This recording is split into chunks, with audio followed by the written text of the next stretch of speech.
manyo gene mula ku ballot paper ku nebwabera ku ballot paper kat let me tell you nebwagenda ku ballot candidate one need we disown him. Electoral Commission twajiwandikidde officially, all members are aware, the public is aware.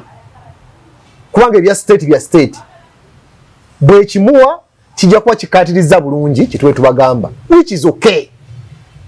but as a party we pronounce ourselves ku nsonga eyo very clearly. We have no flag bearer. Kabuleta is no longer a member of our party. Period. Kati yo isibwe muwenga yo kati matovu tugende wano mwa process yo kumugoba entandikwa ebintu bino bitambula nga byatambula twaita olukiiko olwasooka nga NEC okuwuliriza ensonga ezaali ziwunga oluvuuvuumu suspension eweddawo tenaba mukulu Kabuleta yawandiikibwa mu Butongole because Secretary General waita olukiiko bonna ba member bakola ki ya receiving Kabuleta of course ya receiving kwa twagabanga ku WhatsApp, netugabanga ku Telegram, netugaba physical letters. Usagedde? Tia responding. Meeting yasooka bwe yaggwa, netukola meeting yokubiri. Meeting yokubiri at discuss ku nsonga ezenjawulo ezaali mu line eyo. Netugamba nti ayinza okuba nti ya maybe simu mativu na kujja kula mu NEC. Omuli abantu bawulya batayagala kulabako. Vabale. Ngamatovu. Vabale be yagoba. Twateka wakachoka abantu batano. Nga kwabo batayaga kuliko naki? Bantu balala atenga kuliko ne gwasinga okwagala bamweta mukulu Mulindwa Charles ye chairman of Greater Kampala Metropolitan. Wa Kampala Metropolitan nga governor. Mufo kyo kusikana abantu abo yakubira Mulindwa namugamba yagala mulabanga itajje nabantu. Nibasinkane bogedde. Wena namugamba niyo manyi nti ensonga zatuze nitwandibadde tuwuliziganya bulungi. Ne bali ensonga zaabwe ne zibeera ku mmeeza nawe notekako ezizo nga executive nosalawo ekikola ki ekyokukola tutambulire wamu nga tiimu. Yamuddamu n'amugamba ye tasobola na kutula with stupid idiots. Favor stupid idiots. Tasobola kutula with stupid idiots, which was okay to him. Nino namugamba nti kituufu, but these are bano bakulembeze banno babadde nabo mu kibiina okusowagana kubaawo ne muddingane mukola ki mukola yamubuuza olowooza bagenda kutambula kukoma wa gwe baleke bakole kye baagala olowooza banatambula kukoma tebajja kusukka waawo n'avaayo Mwai Mulino natubulya byonna ebyali mu meeting olwo kati meeting yakumeka yakusatu mu meeting yokusatu tugamba nti manyi te bwe kibanga bwakiti bwe kina ebigambo byaweereza kati mu makati awo bino mbikugamba naye nga alina press conferences nga mmeka nga bbiri asinzira agamba ekyo ekitebe nkigadde bwe simanya can't be musiraamu eyo lubaga silaamu yetasobola kubeera mu yagita silaamu yagita silaamu yegeto agamba tasobola kubeera mu lubaga kubanga it's Islam yagala ekifo ekiri posh ekiwa ekitiibwa ekimujaamu nga president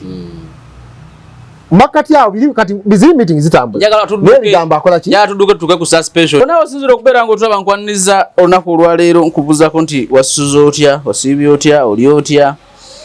mugwanga motulabira ne saa motulabira afunye okusomozebwa nkusaasidde ofindo lwaziza bakubye bakufeze bakuganya okunominating emikono bagiganye n'okusomozebwa okulala asatuka ku buwanguzi nkuyozaayoza nyina Salong Matovu Moses ayogera National Economic Empowerment Dialogue need ekibiina ky'ebyobufuzi ekisingamu vaawo mpitewo kulwanagana nalabye pulezidenti w'ekibiina bamutwalira ebbaluwa emugoba ku kitebe ky'ebyokulonda Salong obuuza abantu tiweeraba Kabuleta weeraba Mukama abeere naawe abantu bagatako ebigambo abadde afugisa omukono gw'ekyuma yabake sente tumubuuza gyazijje nga tatubuulira ati oboola ssembateeka w'ekibiina weeraba Mukama abeere naawe kati Kabuleta agenze mu political limbo kitegeeza osabira ddala emmisa maji bata political limbo yagenze mu gibaita political limbo mwamuziise yaziikiddwa era ke kakayimba oli bulungi ndi bulungi je bali kale sebo oyagala neyagala abatulaba namwe mbala musizaako mwewala goberera mwewale abanyumirwa naye nkakasa bonna n'abavuma n'abakola kibona abanyumirwa banyumirwa just nti omanya okunyura kwa njawulo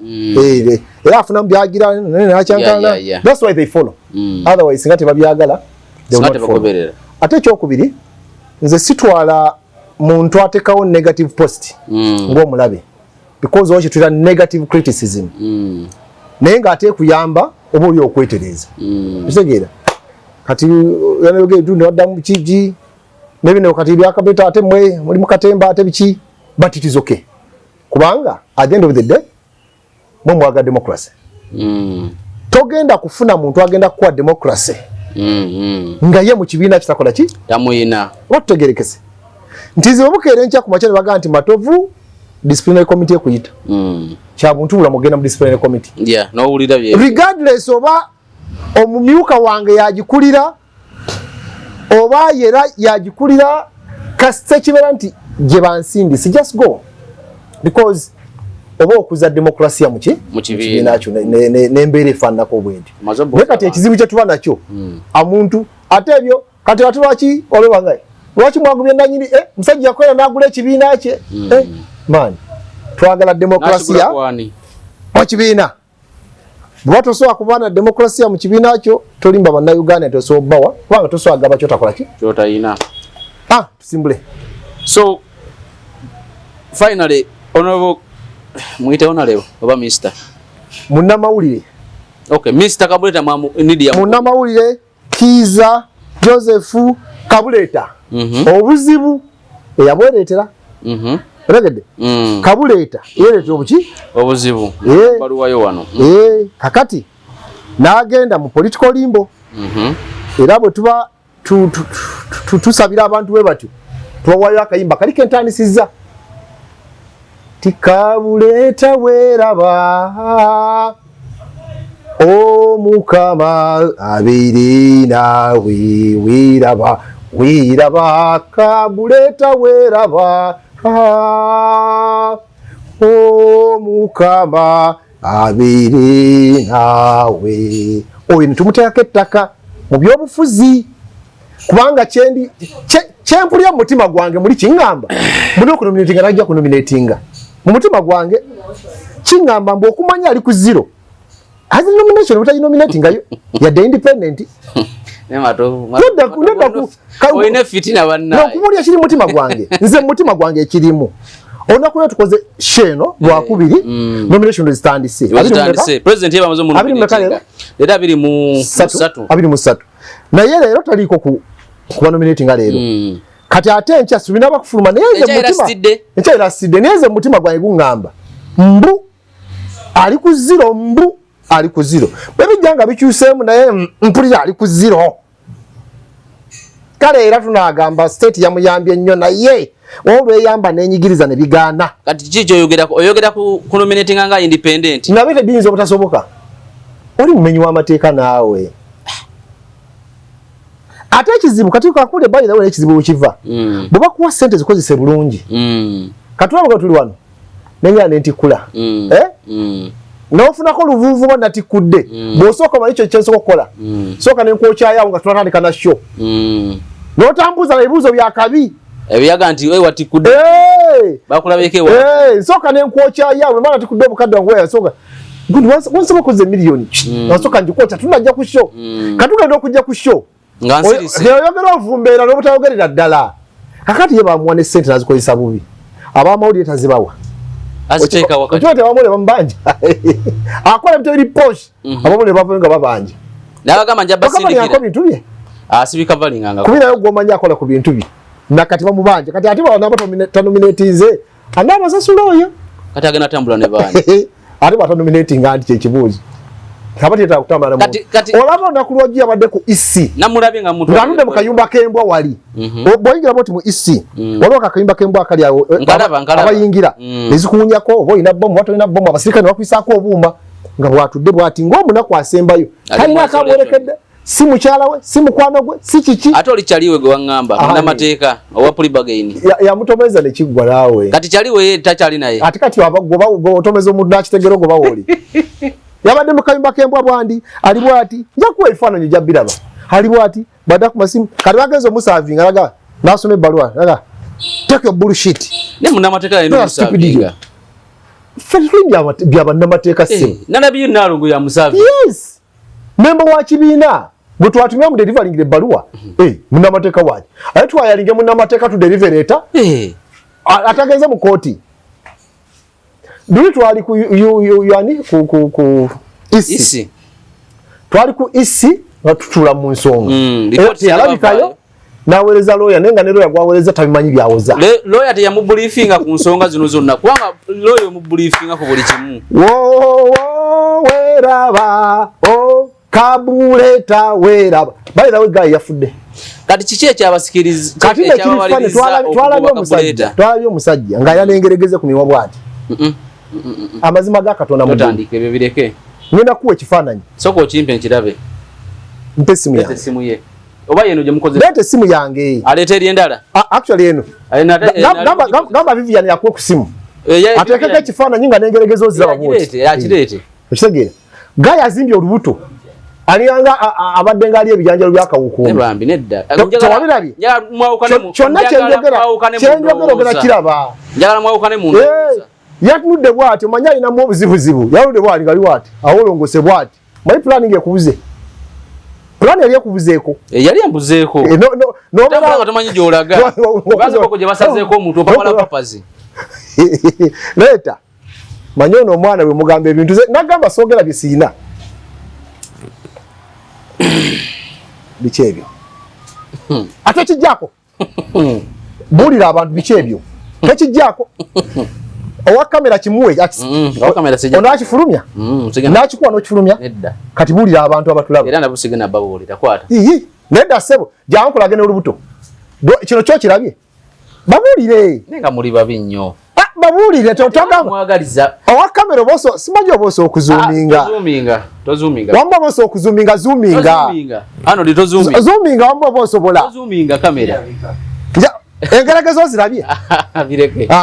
bireke Saalongo kati ndeka byakira nenga muri abasigala wano nga kakati sente sebo lwa sente olwo nabuze omulabye olubuto oba ali abiche ennaku zino Katonda yamanyi luzuminga abanjagala abantu babiramu otajja biteekayo ono mumanyi tajja biteekayo ono sigenda biteekayo ebyo ebifaananyi leka wano nga ali mu kayumba k'embwa ali ku masimu okalabye ano bwotalaga bintu bino wana abamanyi ku isi wadde ali mu kayumba k'embwa oyinza okulowooza nti nkulimba sibe bano abasirikale abarisiivinga abantu abo ngizigira ekintu bwekirabe omanyi ono bwe mugamba alowooza malisi si malisi ono omusajja nze nkubuulira amazima ontyo omulabye omulabye jama Saalongo tuveewa teri kuvaawo omulabye jama omulabye bwafaanana kakati omanyi enywa amazzi amanaabemu bwebeera nga yemulugunya ku kyalo kwekulire nga enywa amazzi amanaabemu musajja wange bwe yabadde kati ekyo njagala lwaki njagadde okuteekawo time awo betrayal kyeki mu Luganda namulyamu olukwe okulyamu olukwe bwe muba muli mu nsiko nga muli mu yabuyeekera liba sasi bwe muba muli mu ddiiru ziba sente n'olyamu n'olukwe era liba ki sasi gwe lowooza akuliddemu olukwe mbyobufuzi kikyabasaana ono gai tutambudde ffenna ebbanga ekyamazima mu bugubi kubanga abantu bajja kuza I'm just happy I'm feeling so sad nze okwekomitinga mu need not because it was a big party kubanga nalinako ettoffaali mu formation yalyo okuleeta ekirowoozo tukole party nakunyumiza bwe twayagala okukola party Mulangira na Kiringe eventually ne tugatta ne Kabuleta tugamba manyi mu kifo ky'okukolera mwena mutukola ati kisinde tunonye magezi gakola ki party era ntugamba tukoye okutimba ebipande ebyabana byabufuzi n'okubanyenyezanga emiti naffe katwenyiga ebyobufuzi obuteevu ekyokusatu tukoyo kugambanga Besigye takoze omanyi Besigye akola ne bano oyo Kyagulanyi takoze ibi biki because criticizing abanno obutakoze Besigye takoze Kyagulanyi takoze Elias Lukwago takoze Gundi takoze gwokoze eki omanyi tebakukiriza era bw'obeerayo tugamba no you know what we do tukole ekyaffe naffe tube na agenda political agenda eyaffe tuteeko kitwa narrative eyaffe gye tulowooza nti eggwanga lisobola okutambulirako era twavaayo nakya economic empowerment netusokasira ku byobugagga ebyonfuna by'eggwanga nti bw'obikyusa and when you speak that out omuntu alaba nti really abantu baba nga balinamu akasente mu nsawo too many things can change eyo narrative gitwakola ki era wagirabye FDC yatuteeko sente mu nsawo nawulira Kyagulanyi ayogera ku byobugagga eby'omutaka nawudde Simaya baani ba PFF yatuteeko regional governance yona gifula federal kati nekiba nti ideology yaffe bagitimete member 3 Nandala n'atwalako Kyagulanyi n'atwalako ne PFF n'atwalako maybe tetwaji promoting bulungi balabanga futuli banafuninga ati kyetulina kiri beautiful naye ekyo kizze because we started now you start with someone you have a journey gye mugenda era nga mutambula bulungi gwe mu bwongo bolooza muli kimu kumbe n'atuuka teri kyatunyiizanga kufuna certificate olunaku lwennyini nga 27 June lwe yagikwata bwati n'akwata file n'agitereka certificate n'agitereka n'agamba Mbagobye kale munno mubuulire emisango egigyenyini oli yamugamba oli Munyarwanda n'olwensonga oli Mbega so akola naawe genda okene Banyarwanda banno bamuhooze n'amugamba ekyokubiri ondoga ontuuse ne mu byenda mondogera mu Bayibuli oneetoolodde nnyo wembeera woobeera sikyafuna na ssente sajja watu bambi chief n'atula ku ttaka n'ava mu tebe n'atula ku ttaka n'akulukusa amaziga it was too big chief ebyabimugamba maaso ku maaso yes maaso one on one ni abigamba omuntu omaze emyaka ameka 2 moving together mu trenches wakiri muweeyo omwezi celebrating ejjana eyo ya certificate because that is politics matovu n'amugoberawo bwegenda abankuba za mbogo era agenda kwenda bamukaaku baani bampuuga baganda banne bwe yavaawo n'agamba ati ate nagenda wammawo n'alaga t-shirt ya Ssemala gye nnyambadde mpaayo omwezi kale bintuuzemu ebigambo ne bwe kyandibadde nga kituufu mpita tuuza komiti obage bannange ono Guy yasobeza bw'ati tumubonereze oba nga process bwezikola ki bwezitambula ffe twagobye Kabuleta ne twayise mu meetings nga 6 era njagala ompe process eyo mwayise mu mugoba ndi lwaki mwawaliriziddwa na suspension even tendaba kuggwako so ngenda kuzikutuusa mubumbi mpikyembadde nkulaga nti mutambula ne munnammwe nga mumanyi muli kimu naye nga ye ku mutima alinako ebigendererwa ebirala ayina atabagamba you prepare someone ate leeta ensonga eziri genuine ne bw'ongamba nti Matovu yayingira DP let evidence oli agenda mu Piero you let evidence what does the constitution say yapateyo omuntu alina omusango bamutuuza neeke neetuula newuliriza ensonga bwebanga ewuliriza ensonga negamba nti emususpend nga twakola asobola okujulira n'agenda mu disciplinary committee eteekewo abantu 9 ebayo abantu 9 newuliriza you know kyesalawo nekisembayo owulira ntomatidde oyinza okugenda mu mbuga z'amateeka ezino ez'ebweru etali bya kibiina n'oloopa mu kooti naye towadde muntu mukisa tokoze ekitokoze really ekigambo betrayal okulyamu olukwe omuntu ng'abadde loyo gy'oli kiruma paka kugumba kakati ekyo awo wetwagambidde nti mukajanga oliwa mukajanga oliwa ne bajja ekiso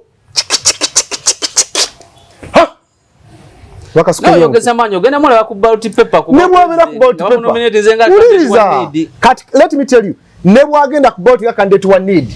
we disown him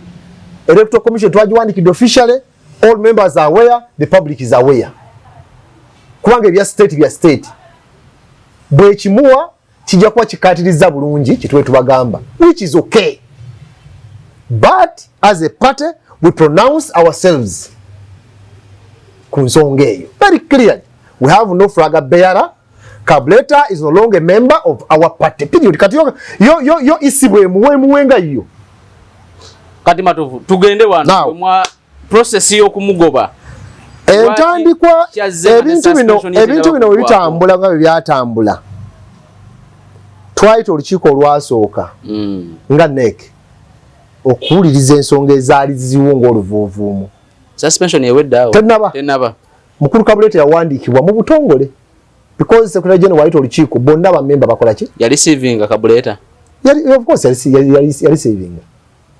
receiving kwa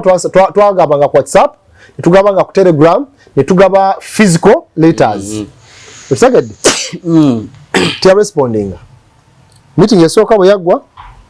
etukola meeting yokubiri meeting yokubiri at discuss ku nsonga ezenjawulo ezaali mu line eyo ne tugamba nti ayinza okuba nti ya maybe simu mativu na kujja kula mu NEC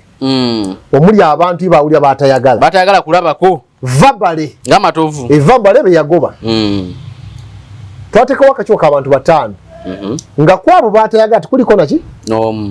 bantu balala atenga kuliko ne gwasinga okwagala bamweta mukulu mulindwa Charles ye chairman of Greater Kampala Metropolitan wa Kampala Metropolitan nga governor mufo kyo kusikana abantu abo yakubira mulindwa namugamba yagala mulabanga itaje nabantu nibasinkane bogedde bino namugamba niyo manyi nti ensonga zatuze nitwandibadde tuuliziganya bulungi ne bali ensonga zaabwe nezibera ku meza nawe notekako ezizo nga executive no tusalawo ekikola ki ekyokukola tutambulire wamu nga team yamuddamu namugamba yetasobola na kutula with the stupid idiots favor stupid idiots tasobola kutula with the stupid idiots which was okay to him. Nino namugamba nti kituufu but these are bano bakulembeze banno badde nabo mu kibiina okusowagana kubaawo ne muddingane mukola ki mukola yamubuuza olowooza bagenda kutambula kukoma wa gwe baleke bakole kye baagala olowooza banatambula kukoma tebajja kusukka waawo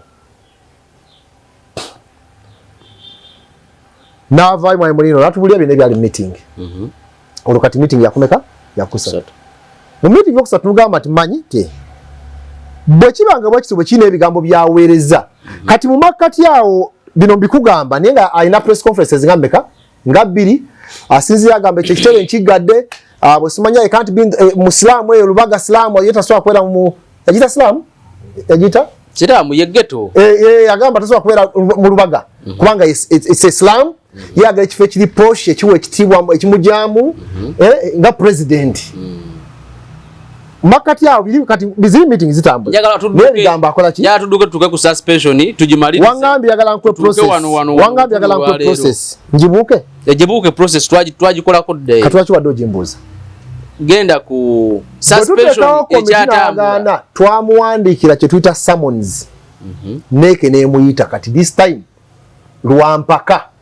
naye nga tutadde mwaka waayire baluwa n'agifuna twagiweera bana batambuza amabaluwa bano badichi awa badi echero mwa bana yaba post office company jera bidi netwa awa batambuza amabaluwa ne badi deliveringa n'agifuna nga muri mwaka waayire okagamba nti oli waddembe okutuyita mu kifo kyonna w'oyagala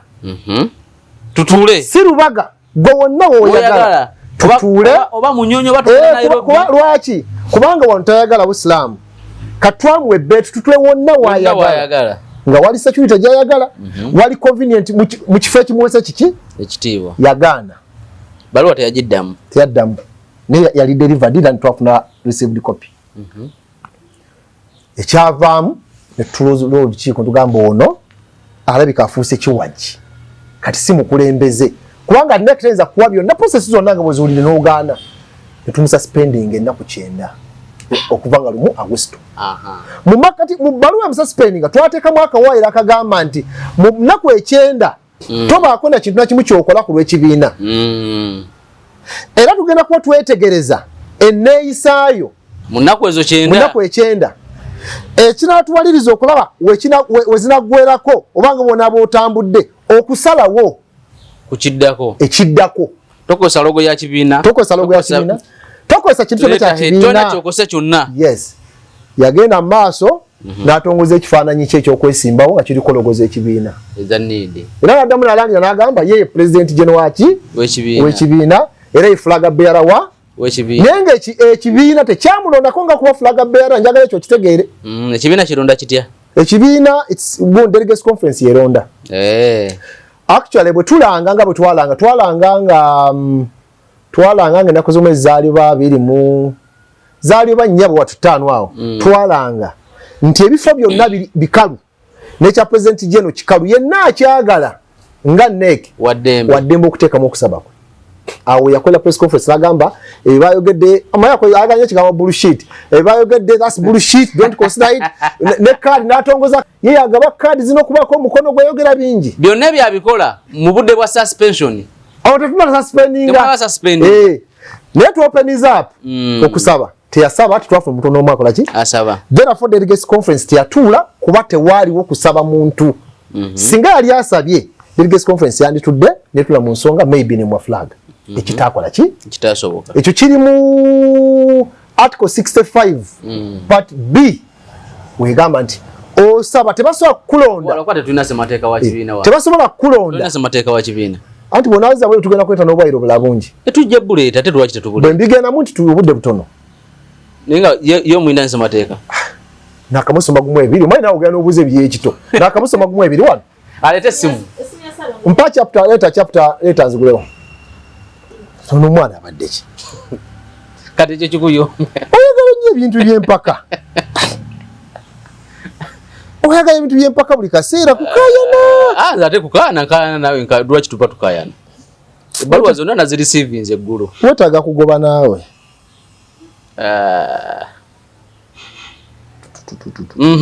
kakati so delegates conference yakola ki teyatuula bufunze temulina flag bearer nga bearer nga need ekintu kita etukkiriza nti ekiro kikoze eki bwe kigenze so tubadde ludda wanzijukiriza nti gontawanya qualification chapter 8 qualification 64 article 64 qualification chapter 8 qualification term and election to party office etulide qualification term and election to party office tuli kweri oyagala kwesimbawo ku kifo kyonna kati wano party C this is 64 party A party B. Party B. No member may be nominated for election to any office of the party in his absence unless he has indicated in writing under his or her hand that he or she is willing to serve in such office if elected. Ekitaliwo. Kikyaliwo. Kati twalisinzidde mu bbanga kulonda muntu bwetamanyi oba yagala watakola ki kubanga eno formality erina okubaawo. This is the party constitution ekyegamba bwe bulwakola ekyokubamba olwokubanze nze ndiwa party kankole byenjagala akateeka etteeka lijakola ki etteeka likwata kukwata kati no lyamukwata now bwe yerangira birabira byaddewo so mu makati ng'akoze byakoze ali ku suspension alangidde ekifaananyi kye agenza gyo nomination forms party ya gyo nomination forms ezo okufuna emikono party yajjayo ngaita mu secretary general naye lwaita wiki naga najjayo ng'omuntu yajjayo zaaki ye naye za president kwesimbawo era eri mu record yajjayo nga Kabuleta so singa party kwa party yali emaze okujjayo ezaayo now bwagenda okuŋŋaanya emikono n'akubisa letterhead z'ekibiina n'acollecting emikono nga party flag bearer naye nga empapula zijjayo ngaani nga independent okay nga Kabuleta omuntu kati byabadde azizzaayo n'azizzayo nga ate party ne batukubira ne batubuuza why bino bye tulaba wano byammwe oba tubagamba bitya bibatubiraga nedda bitubimanyi stamp nga nayo yagijingirira stamp yagijingirira letterhead yagijingirira sigiricha ya secretary general yagijingirira njagala abatula bawulirize ko yajaga nti president alina okuba ne stamp president alina okuba ne letterhead ze secretary general ebyo obategedde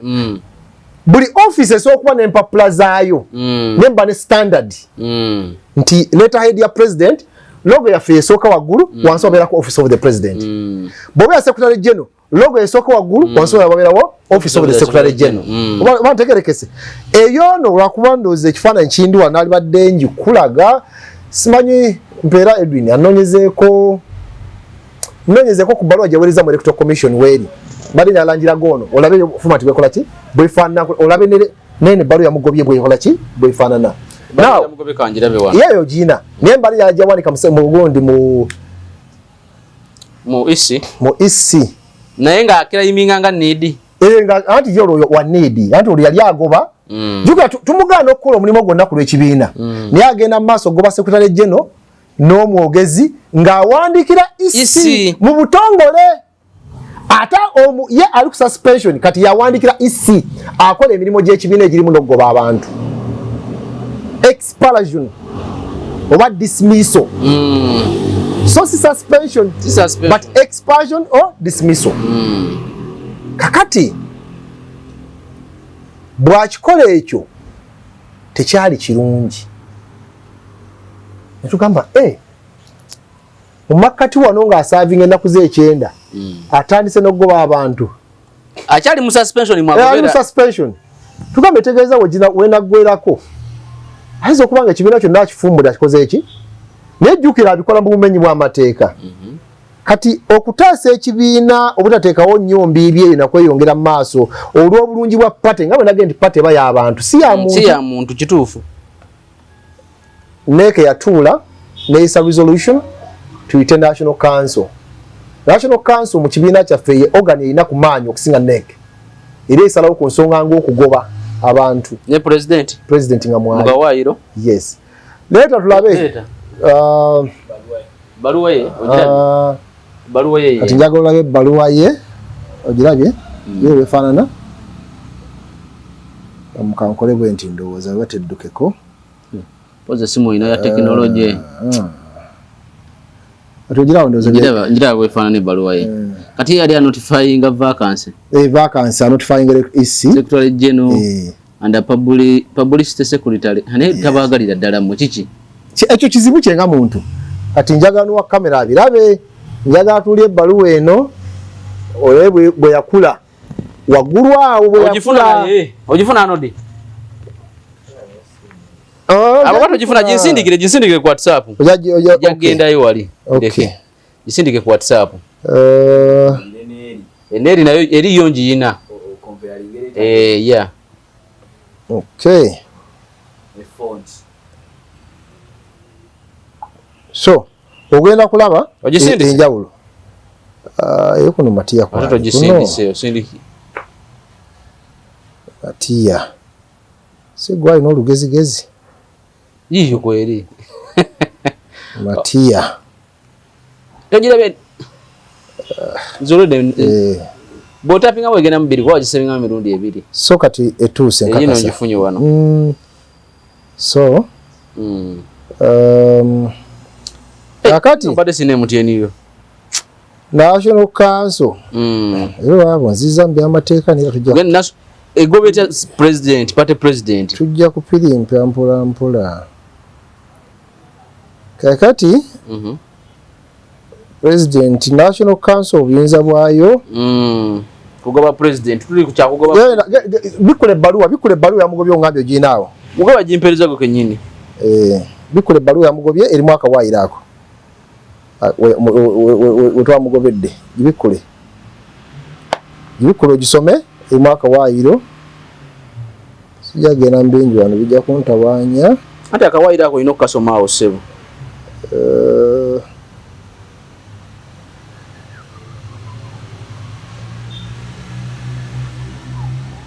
when the National Council meeting was duly convened, one, two? Sit about article. Possession. No room to one way. Oh, Karawatiakano. You take it what you turn the killer. What it is, Sarah. When you incarnate young. Sida bakawairo sijja kulimba mwandiwe musajja Bamugobye mugwe ya gundi daka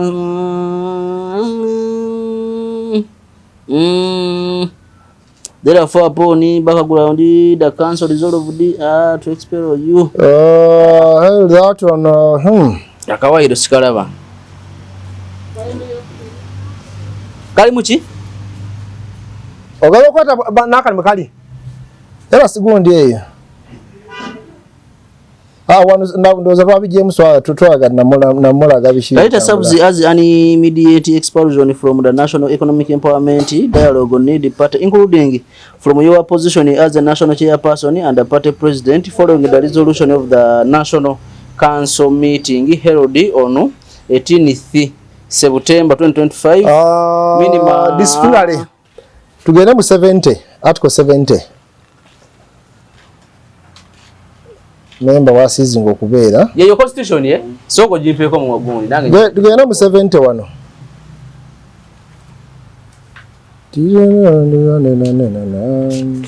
Atuli duda wasalo. I think genda twasoka tugenda mu 70 tulabo obuyinza bwa notice of the meeting. The president, head of state and the leader of opposition. Committee parliamentary grouping. 79. Ndako. 79 I think. Chapter 10. 79. Any member of the party aggrieved one about him. The National Executive Committee shall have original disciplinary powers over this committee jurisdiction appeal. Termination. Then termination of membership 80. Wow. Article 80. Termination of membership Article 80. And to worry article ndabazi chapter zokka. Kati eri mu chapter 10. Eri mu chapter 10. Toma. Termination upon being expelled from the party by National Council Committee. Termination.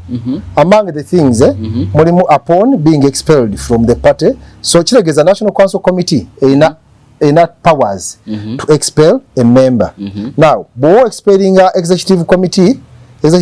member, I need to consult where expelling a National Executive Committee member. Akusomera mitende ne gundi atikonera bideweri. The thing is, the person shall cease to be a member of the party B, upon being expelled. Ngamba expelling a executive committee member. Okay. A motion to amend so be secretary to members of this committee. Motion amend non passed unless has support. So neta okulaba where this sijukira. Because of expelling a member ku National Executive Committee, the process is musoka mulina okuwuliriza omuntu oyo lwakwamba ne yala bijja buterevu wano naye providing okuba nti mulina okuwuliriza omuntu oyo side ye nga temunaba mugoba executive member committee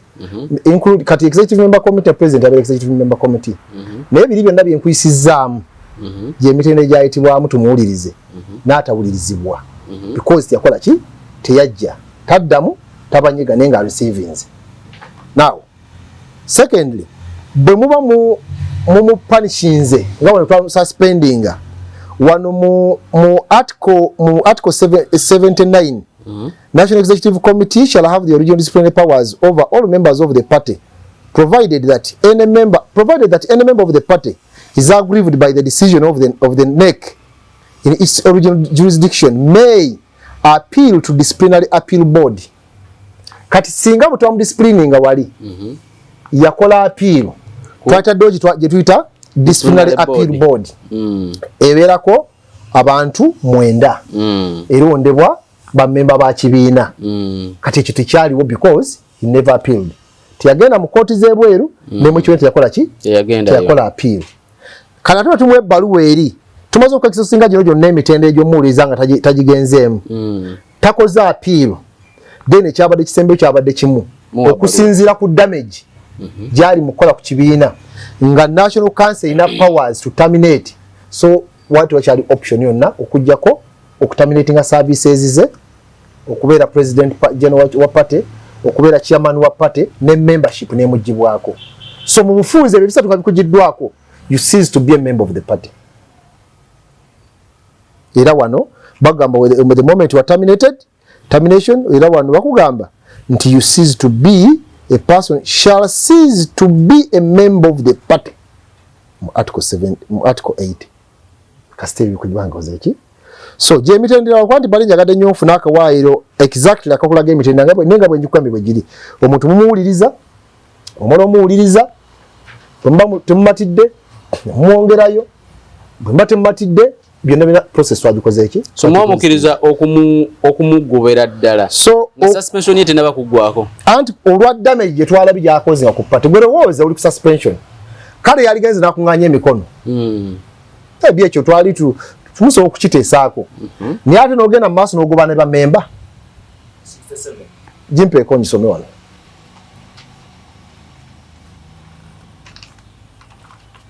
article 67 any electable party office tonsomesa ebikyamu vacating office that is article 67 any electable party office shall be vacated if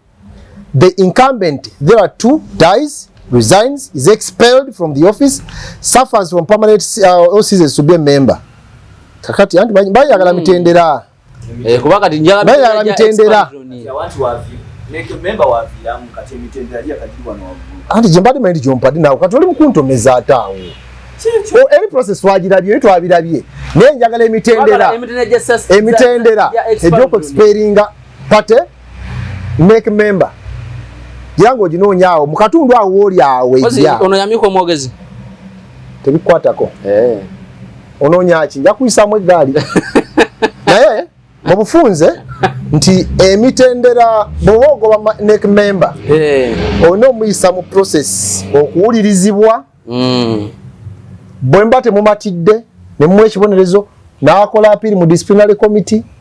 bwe bategenze bulungi okitegera so paka muga nti naye okusinzira kino nkyasosoba omulamuzi abalina amaanyi ag'enkomeredde ate agasemberayo ddala newankubadde national council okusalawo nti tugobye waliwo gye bayita komiti ey'abantu abataano bafounder member abatandika ekibiina biri mu ssemateeka oyo kubanga gamba kino ekibiina tukyakozesa oli tabeeranga amended bamemba abo komite singa bo bagamba nti tuganye memba asigala mu bumpimpi much as national council erina obuyinza obugoba naye esooka okuyo okurekomeninga nti tugobye bali abana nobaga nti mwagobye twakitegedde naye ffe okusinzira ku nsonga zino kati bali bamemba balina veto powers okagirudda wabujumanyi tumanyi luzungu siba okamanyi so balina veto powers naye ekyenjawulo nti ne mwana meeting abamu ku bamemba bafounder members basatu ku bo babaddewo bagambye yes abe basosola okwenda ekirowoozo nti okusinza ku pattern gye tumanyi n'engeri bwe twagitandikawo n'ebigendererwa ebyo oyo omusajja we tumuleka pattern agenda gisaanyaawo kati tumaliriza process ze mwayiseemu so kati ebyo n'abange ategebyaketa kati olwaleero kyasigalizza takyalina mukisa kukola appeal mu kibiina ogwo mukisa tagulina kyokka kyasobola okukola kwe kujulira mu mbuga z'amateeka zaayita eza Museveni mu kooti za Museveni nga bwaziyita zibalamule olwaleero kati anagenda mu kooti za Museveni kati ebbaluwa wano mwagitwaliddeyo mwade namwe mugenze ku isi kola ki mwina bye mwade tugenze okugitegeeza nti ono twamugobye namwe ne mumugwako era ebbaluwa nga tugituteyo bagirisiivinze minutes bazirisiivinze eza 12 twana meeting ya NEC ya 12 ne meeting ya National Council ya 18 zonna bazirisiivinze ne recommendation ne resolutions ne baluwa yamuwandikiddwa ne baluwa ey'okubiri yadde gamba tuna flag bearer ne babitegera byonna kiki kye gavumenti yo bw'esalawo n'emuleeta ne gamba nti newankubadde mwamugobye newankubadde mulina flag bearer ono tumubawadde ewammwe ddala ongame empapula yazisikayo nga ye emikono n'aginoonya naye ate etteeka lya EC actually nabadde njagala kufuna buwaayiro bwawe bwennyini bagamba nti bw'oba omuntu omu tosobola kujja empapula mirundi emeka ebiri bojja mpapula gw'omuntu omwe emirundi ebiri katugeze ozijjeyo nga Matovu Moses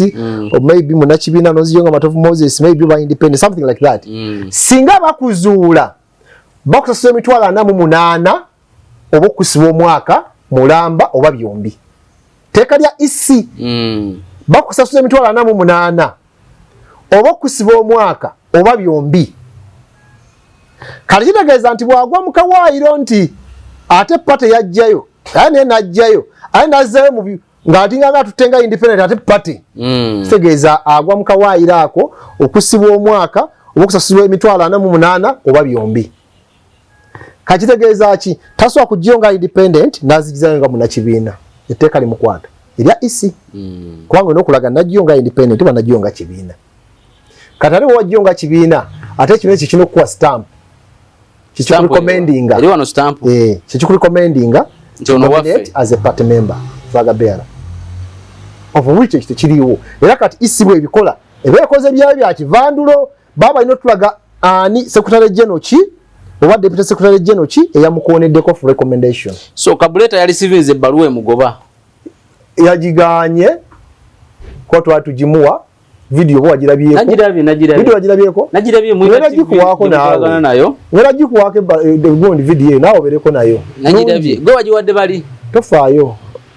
era gikushalingirako wano mukazi nalemera ku musajja ali awali ku simu yayi nabi ali mukubala ndowooza abala mikono tegiwera omukazi akanya muwa bbaluwa kakati kankuwe n'ebifaananyi ng'ali mu kayumba k'embwa ne video byonna obere nabyo ojja kuba bulungi ate nja kuba bulungi kubanga ffe ekizibu kye tulira kimu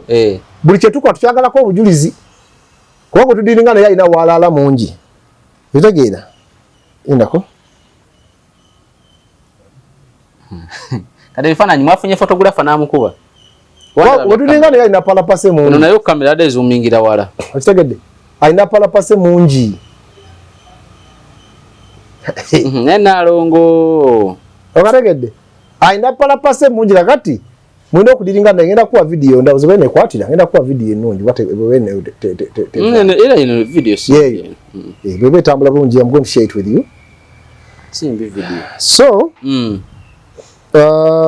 etukola kamula okuwa Matiya wano manya alina olugezigezi bannaye abatulaba muna batusonyiwa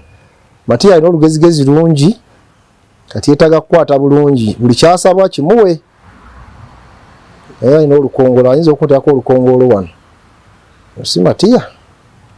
video gifunye ebifaananyi nga ali mu kayumba k'embi bufunye buli kyonjagaza okifunye nesebateeka oba oyagala ayinza omukushalingira mukushalingira ate si mugizzeeyo sigizzeeyo giwagijja bannaye obirabye yete simu yonjizeeyo tugende mu maaso Matovu naawe kikyo badde ombuuza ono akyanoonya buwaayiro buli mbadde nkugamba nti kati waba tali sivinze of course mateeka awo yali sivinze mu mateeka awo yali sivinze because yagisomyemu yamaze ogisomamu namugamba take your bullshit naye era uliriza naye era tetumuyita mu meeting tumutegeezako obutegeeza ntukyali member mwamugobye ye twamugobye obufunze ni kati whether receives ebbaluwa oba tagirisiivinze government agifizikali agikutte is no longer a member of the party. Matovu mubufunze ni naye ate tugenda kukola favor tuyite mu process yetwayitamu olulyo gideliveringa bali betugambye abatwala amabaluwa era bagimuwe mubufunze needing ekibiina ky'ebyobufuzi kyagobye party president waakyo yes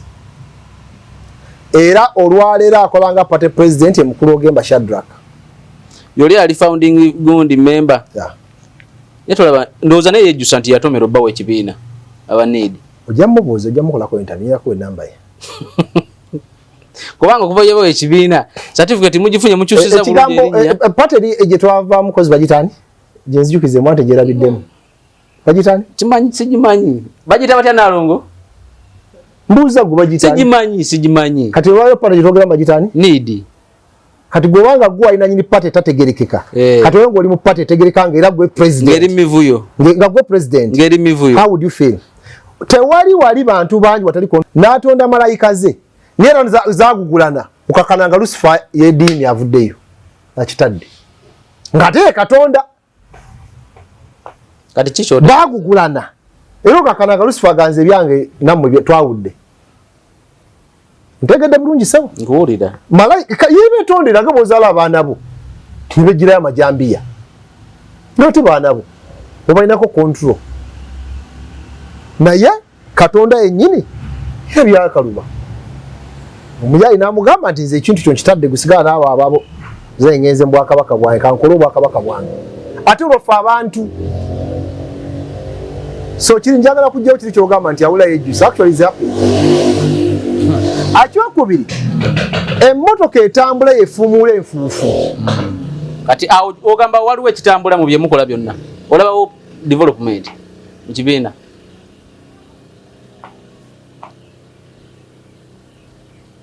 nina obuzibu musaze kuwoza buuza tewali olabawo development tewali yadde n'akamu ono n'aleeta ebigambo tewali yadde n'akamu n'azaayo do you know why you are so stupid and foolish? Because you are interviewing me over the same. And now you are part of that foolishness. Kati buli wobera ng'olina abalalu nawe n'okanaliwo kasuka amayinja oba ofuse mulalu. You would not be interviewing me. Uliriza, you would not be interviewing me if there was nothing. Pate tewandisiza ogenzi n'oginoonya ogikoleko interview. Pate nga ki? Anti zange sigimanyi kuba sigimanyi kuba teriyo. So you are picking interest because there is something. About tegedde. Pate ziri 27 mu Uganda. Meka zogenda kolako interview leero nga zikolera amakulu. Ziri 27 ado kimanyi? Nkimanyi bulungi. Ogenda kola ku meka leero kale mu weekend nga zikolera amakulu nkigattako. Batugamba nga mbwangazi. So chiche njagadde okulaga manyize kati level gyendiko uliza level gyendiko tombuuza nga bibuuzo bya kinafu. I have no good words for you. Tombuuza nga bibuuzo bya kinafu. Kubanga bw'otandika ebyo nze mba sinaawo waka nze nsobola okukola ebyobufuzi nga zino interview sizikola oba okitegedde. Akati kasi otandika okunafuye era nze obuzibu bwonna omuntu bwanfunako ne bwemba ku radio ne bwemba ku TV kunafuya. Kati kunafuyiza ki? Kyova olaba nzija okukola interview nga neyambadde ka t-shirt kange ize toninye engato yo ogitegera neyo ya bbeeyi ogimanyi Clarks togitegeera busokisi bo bwanusu 15 bo buno bwa 15 naye otambula toyawe ogaa busoko obumbe yawo so nole ensonga eyo twawedde bwe kityo Kabuleta yafulumye kati kosi gye tuddako twakuteekateeka delegates conference ate tulonde obukulembeze obujjuvu naddala ku mutendera gwa president mulimu n'ebifo ku NEC ebitannaba kujjuzibwa basically ku NEC ebitannaba kujjuzibwa ebyetaaga okujjuzibwa ne National Council ekyabulako ebifo ebimu ebyetaaga okujjuzibwa ngaba district chairpersons biki now mu bufunze katwetaaga to reorganize the party such that we can move. So akasera ketube tulina okubanga tutambula bulungi mukulu waffe yakatandisa ntalo kiri kye nagambe betrayal nti bwe twali tutambuza olugendo lwaffe olwa need twetooza nti the moment we consolidate this as into a party nefuuka nti kati kibiina ekiriwo mu mateeka kigenda kutandika okukola emirimu gy'ekibiina ky'ebyobufuzi ekikola ki gekirina okukola ne it was very unfortunate nti olunaku lwennyini lyafuna certificate nga 27 twagifuna 26 nagireceive nga 27 lwennyini kati because bw'oba tolina secretary general secretary general yayingini ya party tolina mwogezi omwogezi efesi ya party bwe gyotali yabikola ki twezalamwina talina gwayina nakyo kugamba dda mwina report gye mulinda okuva mu EC kati EC twatula luli neteeka ensonga zaffe ku meeza nambalwa na byonna nga bize bitambula olukiiko twaluyita mu mateeka twamuwumuza mu mateeka ye bino byadawandise yabikoze mu mateeka ati yabikoze mu mateeka ebyo byonna kati EC erina okutuwa report okutuddamu nti byali mateeka wasima ki sima kubanga Electoral Commission yefuga ebibiina by'obufuzi mu Uganda yebata regulating entity regulator kati eba erina okutula mu bintu bye mukola mutya emirimu gyammwe ng'ekibiina mugikola mu butuufu mugikola mu bumenyi bw'amateeka tola ati bakena babaganye n'okunominatinga abula bona balina emivuyo te ono ate mumulesika nga presidential candidate ate temwamu wa flag ate oni gwe mwawa flag ate kooti yamugoba kati ebyo nabyo yeera amwega nti gw'oli mukyamu gwali badde mutuufu ne toyina stamp kakati ate oli yali badde omutuufu ate gwate oli mukyamu nnyo bonna naye bagoba omulundi gumu olwero kati kyetuliko kitwagala they should pronounce themselves ku nsonga eno tuli tutya tuli mu mateeka tuli mu mateeka yes fokusira ku but report babagambe javayo for yayina kuvaayo last week by Thursday maybe a government obimanyi babikolanga bakoze nyenso ndowooza nti leija kufuna kubanga jjo bali batusuubiza ogifulumya jjo ensonga ki mwagenzeeyo yange twagala bagituwe naye banga tebagifulumiza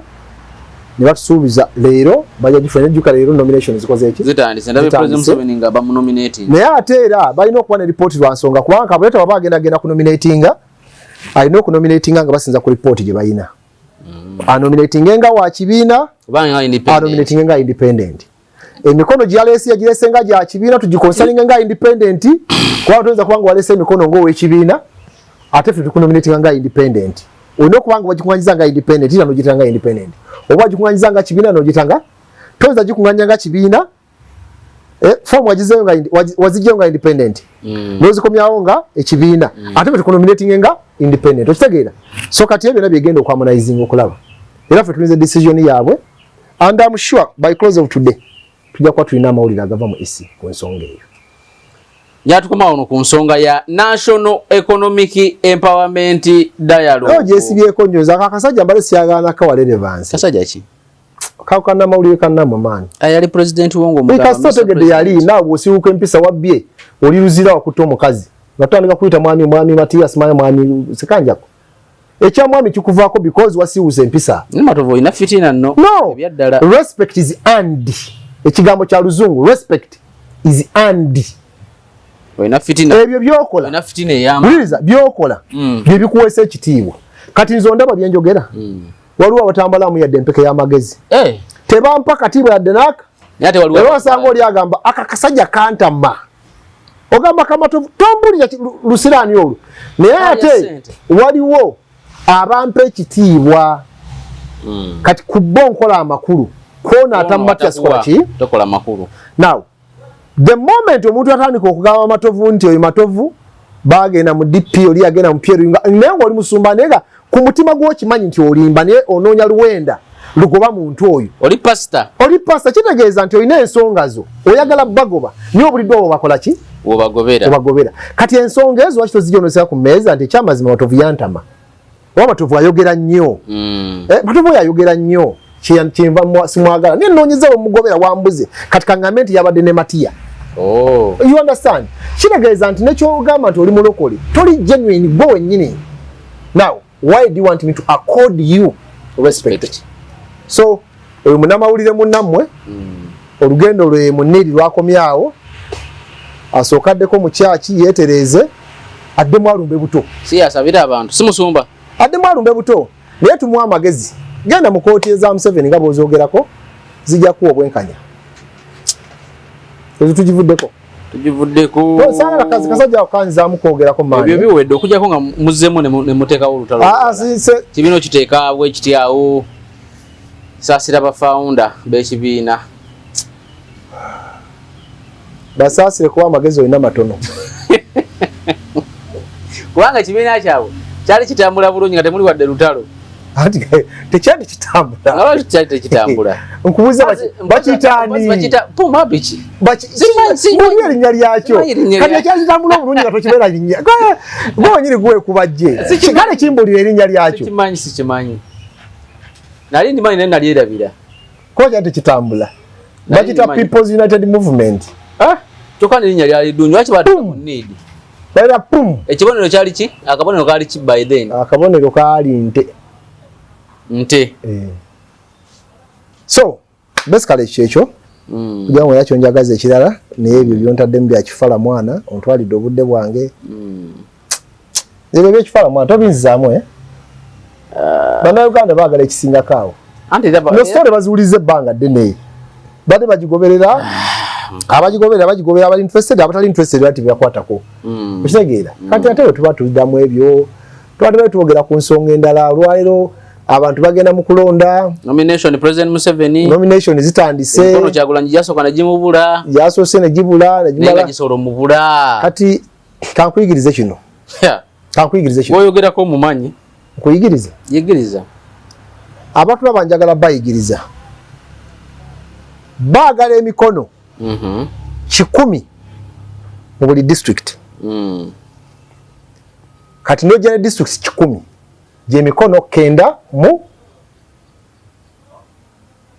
emikono 10 ku district kenda mu 8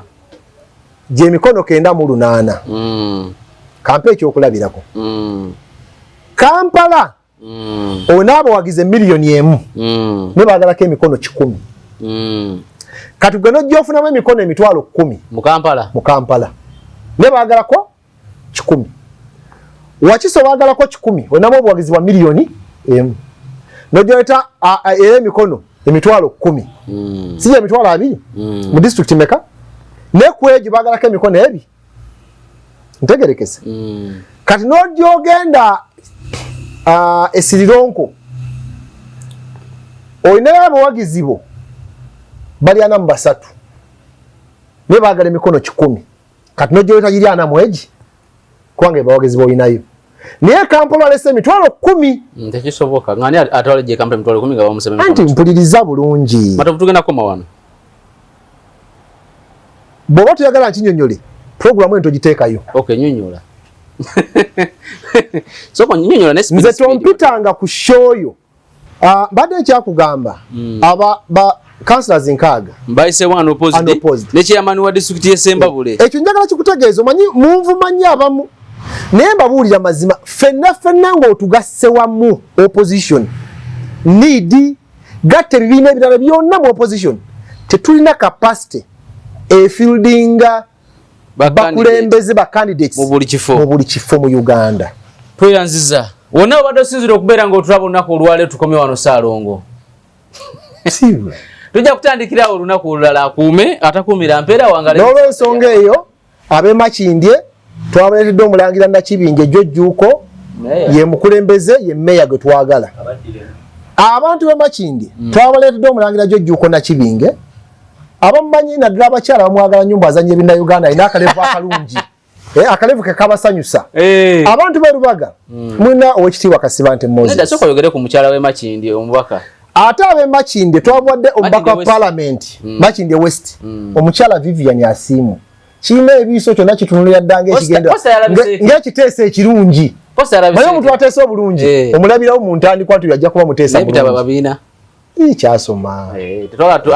kandi olw'ensonga eyo mbaagaliza okulonda okulungi twetegereze be tulonda abanaatuweereza mwe bali nnyo bali eddala nali nakusibudde dda njagadde okuvuga mu kataka leero tutandikiraawo olunaku olulala akuuma atakuumira mpeera wangale nnyo Ssaabasajja Kabaka